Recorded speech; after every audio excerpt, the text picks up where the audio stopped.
안녕하십니까. 글쓰는 작가 박홍순입니다. 주로 인문학이라든가 사회학 관련한 책을 많이 써온 편입니다. 책이나 강연을 통해서 그동안 간간히 이렇게 만나 왔었는데요. 오늘부터는 유튜브를 통해서도 자주 여러분과 만날 기회를 가지려고 합니다.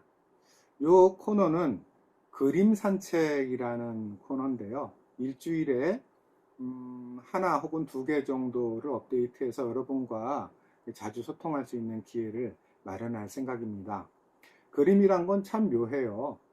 그냥 스쳐 지나가는 이미지처럼 보이기도 하지만 사실은 그림은 언어이기도 하고요. 당연히 언어인 이상은 그 시대적인 사고방식이라든가 작가의 생각을 어느 정도는 담고 있기 마련이에요. 물론 작가가 의도하지 않았던 생각도 일정하게는 자기도 모르게 들어가는 경우가 많기 때문에 흥미롭게 다가설 수 있는 여지가 많고요. 또 하나, 글은 좀 서사적인 면이 있어요. 설명을 하는 거죠. 사정이 이렇고 전후가 이렇고 뭐 이렇게 얘기를 하기 때문에 그냥 생각하기보다는 따라가게 돼요, 우리 머리가. 그에 비해서 그림은 하나의 화면 안에 압축적인 내용을 담고 있기 때문에 해석의 묘미가 있어요. 그래서 하루에 이렇게 그림을 보면서 다양한 생각을 펼쳐볼 수 있는 계기를 마련해 주곤 합니다. 물론 이제 서양회화만이 아니라 동양회화까지도 번갈아 가면서 다양하게 만나볼 수 있는 기회를 가질 텐데요. 오늘 첫 시간은 독일의 낭만주의 회화를 대표하는 프리드리라는 화가의 창가의 여인이라는 작품과 만나보도록 하겠습니다. 어떤 여인의 뒷모습이 보이는데요. 창문 밖을 멍하니 내다보고 있죠. 그냥 그동안의 관성으로 그림을 보던 대로 하면은 뭐 그냥 그렇구나, 어떤 여인이 외로운가 보구나, 혹은 뭐 궁금한가 보구나 하고 지나치기 쉬운 그림인데요. 그림을 보는 묘미는 관찰력에 있어요. 뭐 다른 학문도 마찬가지겠죠. 얼마나 꼼꼼하고 세밀하게 보느냐에 따라서 남과 더 달리 더 많은 것들을 제공하는 것이 그림입니다. 이 그림은 이제 그러면은 꼼꼼하게 한번 장면을 나눠서 살펴볼 텐데요. 먼저 실내를 한번 볼까요? 칙칙하죠. 색도 뭔가 이렇게 암록색 계통의 칙칙한 색이고요. 그 다음에 그 흔한 어떤 실내 가구나 이런 것도 보이질 않아요. 그 다음에 벽지도 뭐 꽃무늬라든가 뭐 줄무늬라든가 아무 무늬 없이 그냥 단색조의 어두운 분위기를 풍기고 있습니다. 좀 칙칙하죠. 뭔가 굉장히 엄격한 가정일 것 같은 느낌이 오고요. 정숙하다 못해 굉장히 엄숙한 분위기가 전반적으로 흐르고 있습니다. 그리고 이번에는 이 바깥을 한번 볼까요? 그 창을 통해서 보여지는 바깥인데, 바깥은 실내와 아주 대조적입니다. 실내가 어둡고 칙칙하고 엄숙하다면 바깥은 환하죠. 해가 중천에 떠 있는, 그것도 아주 따가울 정도의 햇볕이 내려쬐고 있는 한낮인 것 같은데요. 푸른 하늘이 저 창문 위로 보이고요. 구름이 둥둥둥둥 떠다니고 있죠. 그리고 잘 보면 건너편에 꽤 키가 높은 나무들이 줄지어 서 있는 것이 보입니다. 그런데 원래 햇볕이 강렬하면은 경계선이 흐려지죠. 우리 눈도 아무래도 눈부시기 때문에 사물을 똑바로 보기보다는 이렇게 흐려진 상태로 보기 마련인데요. 여기서 나무도 마찬가지입니다. 경계선이 분명하지 않은 그런 나무들로 이루어진 숲이 저 멀리 보이고요. 그런데 조금 이상한 게 있어요. 뭔가 수직으로 솟구친 게 있죠. 가만히 보면은 다른 뭐 사물의 모습은 보이지 않기 때문에 이게 뭔가 싶겠지만 가느다란 줄까지도 보여요. 높은 깃대. 요거는 배의 깃대입니다. 요 밑으로 배가 지나가고 있는 거예요. 집 앞에 무슨 배가 지나가는가 싶겠지만 나무 밑을 가만히 보면은 아주 조금 강물이 보여요. 그러니까 강물 위에 배가 떠 있는 거고요. 강가에 있는 집이었던 거죠. 그래서 이 여인은 집 앞에 강가를 지나가는 배를 멍하니 지켜보고 있었던 거다. 이렇게 보면 되겠죠. 자, 이번에는 한번 그녀를 볼까요? 고개를 쭉 내밀고 몸까지도 창문 쪽으로 쭉 기울여 가지고 유심히 바깥을 보는데, 고개가 향한 걸로 봐서는요, 배를 보고 있는 것 같아요. 배가 유유히 강물 위를 스쳐서 지나가는 장면을 찬찬히 살펴보고 있는 듯한 느낌입니다. 여성의 관심이 적어도 지금은 집안보다는 바깥을 향해 있다는 것을 알 수 있고요. 무슨 뜻일까요? 집안에서 획일적으로 반복되는 일상에서 잠시 벗어나서 뭐 바깥에 대한 동경, 뭐 이런 것들을 보여주고 있는 걸까? 이런 생각을 해볼 수 있는데요. 이 그림의 주인공은 사실은, 물론 이 여인이 주인공이지만 또 다른 주인공을 살펴볼 수가 있습니다. 장치죠. 창문이라는 장치. 그 다음에 깃대만 빼꼼히 보이지만 이 배라는 장치가 이 그림을 해석하는 재미를 선사합니다. 창문은 어떤 느낌을 주나요? 뭔가 바깥을 향한 시선이고요. 그 다음에 환기할 때 우리는 창문을 열잖아요. 뭔가 눅눅하고 칙칙했던 분위기를 일신하기 위해서 창문을 확 열고 바깥의 공기를 안으로 들이죠. 그래서 뭔가 새로운 느낌을 만들어내기 위한 그런 도구가 창문이죠. 그래서 창문의 의미는 그렇게 볼 수 있고요. 그 다음에 배는 또 어떤 의미로 우리한테 다가올까요? 배 그러면은 일단 떠오르는 단어가 떠남? 그러니까 머물지 않고 항상 이동하고 새로운 곳을 찾아 나가는 그런 떠남을 상징하기도 하고요. 또 하나는 미지의 세계? 어디인지 알 수 없는 미지의 세계로 나아가는 어떤 느낌? 그런 것을 보여주기도 하고요. 또 한편으로는요, 위험도 있어요. 이 지상과 달리 배는 출렁이는 강물이나 바다 위를 떠다니잖아요. 또 그 위에서 태풍을 만날 수도 있고, 뭐 여러 가지 예상치 못했던 기후 조건과 만날 수 있기 때문에 어느 정도의 위험, 부담, 뭐 이런 것들도 떠오를 수 있는 것이 배라는 상징이라고 할 수 있겠는데요. 여성과 그 다음에 창, 그리고 배라는 상징까지 곁들여서 이 그림을 보면은 여러 가지로 우리 생각의 지평을 이렇게 쭉 넓혀볼 수 있는 계기가 될 것 같습니다. 그런데 궁금증은 들어요. 이 여인은 그 다음에 어떤 행동을 할까요? 창에서 배를 보고 궁금해서 문을 열고 나아갈까요? 나아가서 배를 타거나 아니면은 배가 떠나는 모습을 직접 보거나 아니면은 지금은 아니더라도 다음번에 배를 탈 기회를 찾으려고 할까요? 그런데 이 실내 분위기를 보면은 그럴 것 같진 않아요.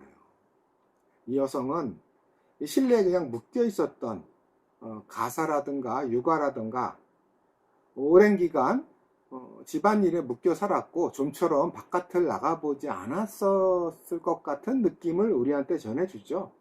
그래서 이 여인의 옷만 보더라도요, 실내와 거의 일체화되어 있어요.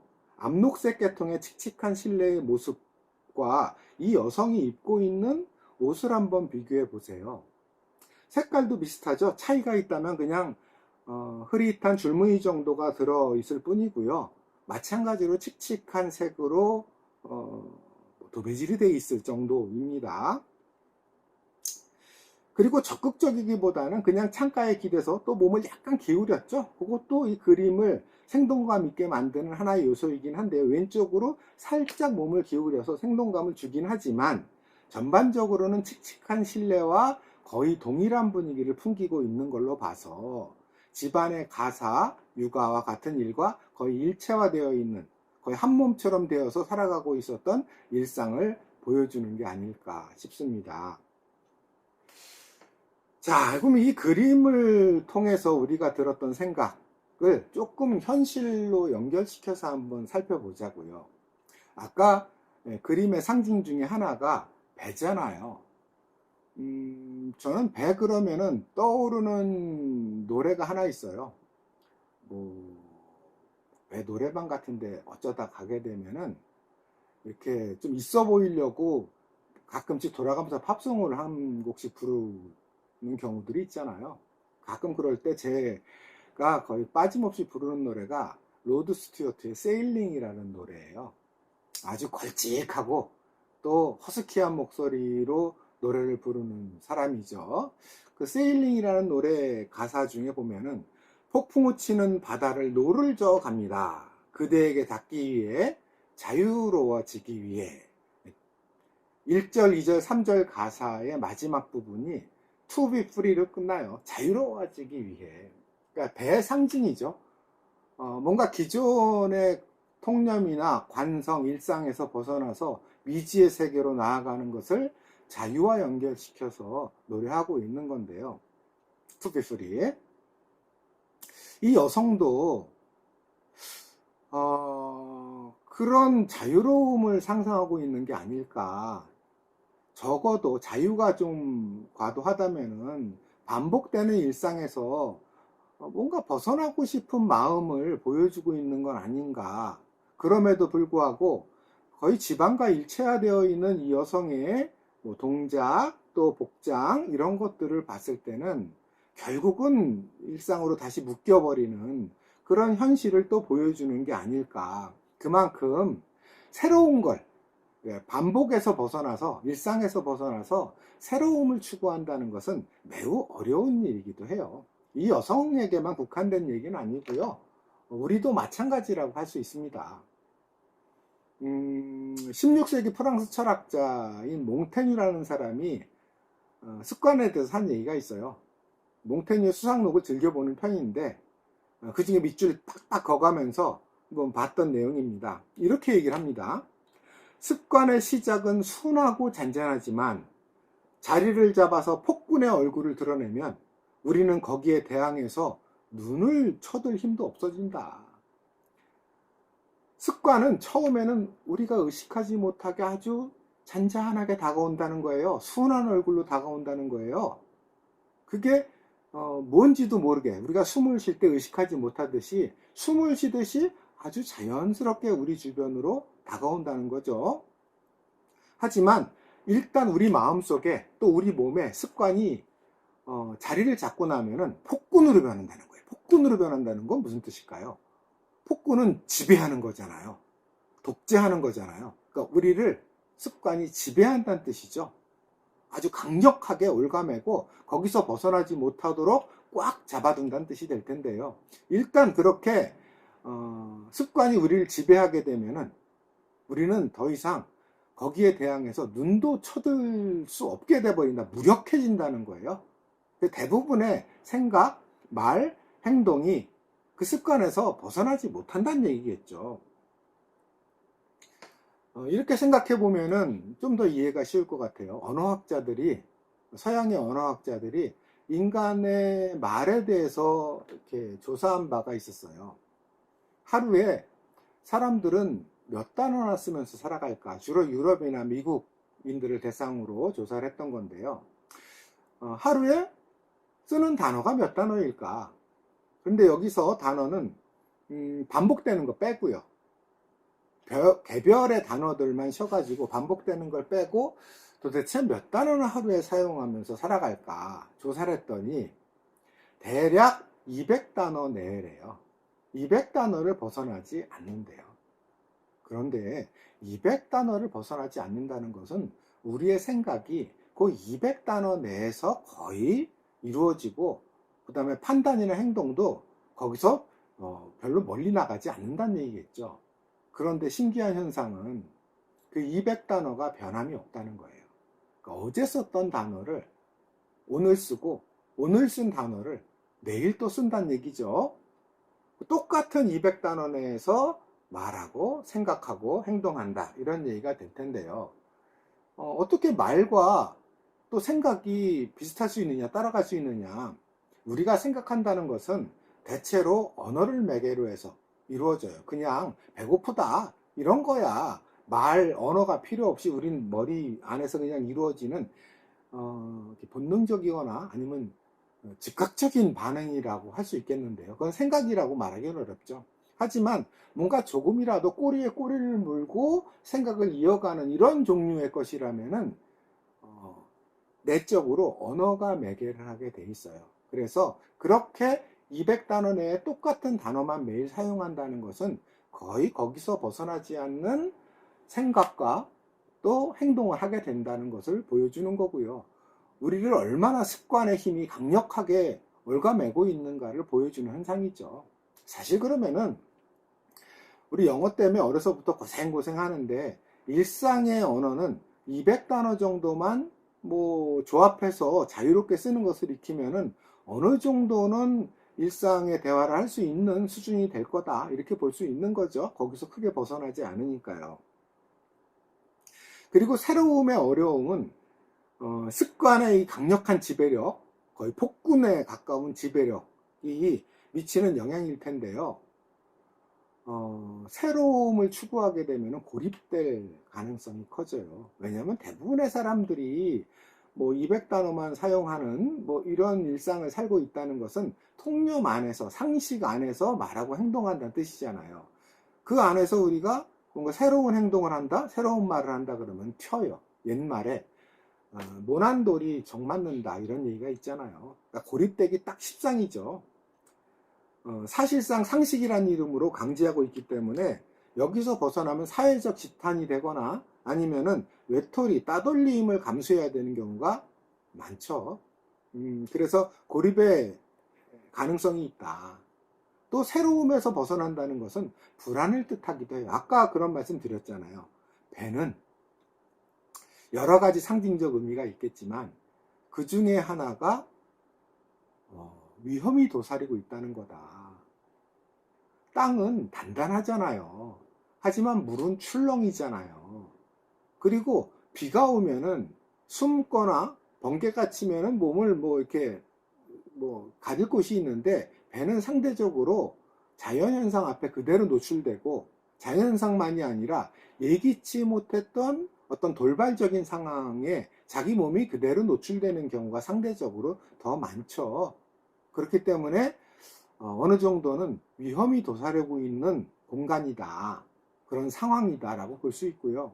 마찬가지로 배가 그러하듯이 새로움도 여러 가지 시행착오나 실패를 겪을 수 있고요. 그 안에서 예기치 못했던 위험 앞에 노출될 수도 있다는 점에서 새로움은 어려워요.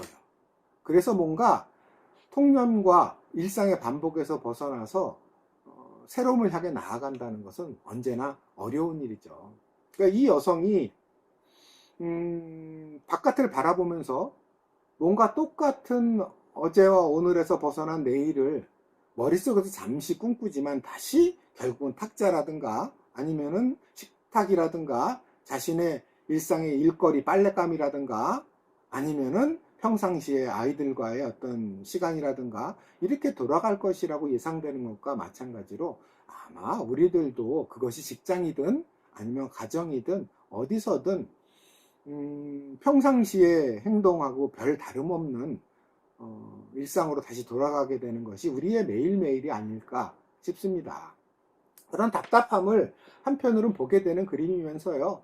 또 그래도 여전히 뭔가 새로움을 향한 희망을 볼 수 있는 그림이다, 이렇게 볼 수 있겠는데요. 워낙 새로움을 추구한다는 게 어렵기 때문에 옛날부터 전해 내려오는 유명한 얘기가 있죠.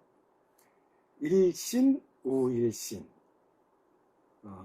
날마다 새로워진다, 거듭 새로워진다, 이런 뜻인데요. 이거는 중국 고대 상나라라고 있어요. 우리가 하나라, 상나라, 주나라, 고대 최초의 중국의 국가다라고 얘기하는 나라 중에 상나라, 그러니까 하나라는 나라라기보다는 그냥 부족 단계에 가깝다고 흔히 여겨지고요. 중국에서 최초의 실질적인 국가라고 여겨지는 것이 상나라인데요. 그 상나라의 시조가 탕왕이에요. 하나라의 거랑, 폭군인 거랑을 몰아내고 상나라를 만든 사람이죠. 그 사람이 이렇게 청동으로 만든 세숫대야, 아침에 이렇게 세수하는 그 세숫대야에 새겨놨던 문구래요. 일신, 우일신이. 물론 일신, 우일신은 축약된 말이고 원래는 일신, 일일신, 우일신 이런 말이 그 세숫대야에 새겨져 있었다고 해요. 매일 새로워지고 나날이 새로워지고 또 새로워진다 이런 얘기인데 그걸 축약해서 그냥 일신, 우일신 이렇게 쓰이고 있습니다. 탕왕이요. 세숫대야에 글귀를 새겨놨다는 것은 무슨 뜻일까요? 매일 세수할 때마다 볼 수밖에 없잖아요. 당연히 물은 투명하기 때문에 그걸 청동대야 물 밑에, 청동대야에 이제 새겨놨기 때문에 세수를 하려고 딱 대야를 보는 순간 그 글귀가 자기 눈에 들어볼 수밖에 없고 스스로에게 오늘 새로워져야지 라는 걸 강제했다는 의미죠. 그 말은 그만큼 새로워진다는 게 어려운 일이고 어제와 비슷한 오늘을 살아가게 되는 것이 대체적인 하루하루다라는 것을 보여주는 겁니다. 관성이라는 것, 습관이라는 것은 그만큼 우리의 발목을 아주 꽉 잡고 있다는 거고요. 의식적으로 매일 자기를 다그치지 않으면은 그 상식과 관성의 늪에서 벗어나기 어렵다는 것이죠. 매일매일 새롭게 스스로 생각해야 그 새로움에 도달할 수 있다는 뜻이기도 하겠죠. 그래서 프리드리히의 이 창가의 여인이라는 그림을 보면서 얼마나 우리가 그 일상 속에 묶여 살아가고 있는지, 그러면서도 이 창문이나 배를 통해서 문득문득 뭔가 다른 걸 꿈꾸고 있는 우리를 발견하게 되는 거고요. 그걸 발견함과 동시에 그 새로움이 얼마나 어려운가를 스스로를 통해서 또 생각해 보게 하는 그런 그림이라고 할 수 있습니다. 결국 이제 이런 걸 우리가 생각해 볼 수 있어요. 일신우일신이라는 말은 새로워지려고 하는 사람만 새로워질 수 있다. 그리고 또 내일 새로워져야지 이 방식으로는 새로워질 수 없다는 것. 탕왕이 세숫대야를 보면서 오늘 새로워지려고 했듯이 오늘 새로워지려고 하는 사람, 오늘 새롭게 뭔가를 시도하는 사람만 새로워질 수 있다는 것을 보여주는 또 그림이라고도 할 수 있습니다. 이 여성으로 다시 돌아가서 비유적으로 얘기를 해보면요. 오늘 창문을 열었으면 다시 창문을 닫고 제자리로 돌아가는 것이 아니라 오늘 창문을 여는 새로운 걸 했으면 내일은 현관문을 열어보는 것. 또 내일 현관문을 열어봤으면 그 다음 날은 대문을 열고 밖에 나가보는 것. 또 그 다음 날은 배 앞으로 가서 배를 보는 것. 그러다 보면은 배를 탈 날이 있지 않을까요? 또 그래야 배를 탈 수 있지 않을까요? 또 그래야 어제와 똑같은 오늘이 아니라 어제와 다른 오늘, 오늘과 다른 내일을 향해서 아주 조금씩 한 발짝, 아니 반 발짝이라도 나갈 수 있지 않을까 이렇게 생각을 해봅니다. 그래서 프리드리히의 창가의 여인을 보면서 저는 일신, 우일신이라는 말을 떠올려 보고요.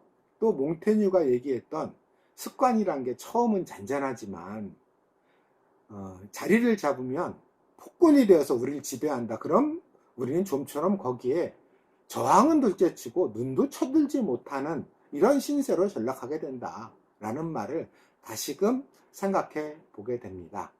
자, 창문을 열었으면 내일은 현관문을 열고 나가보도록 하죠.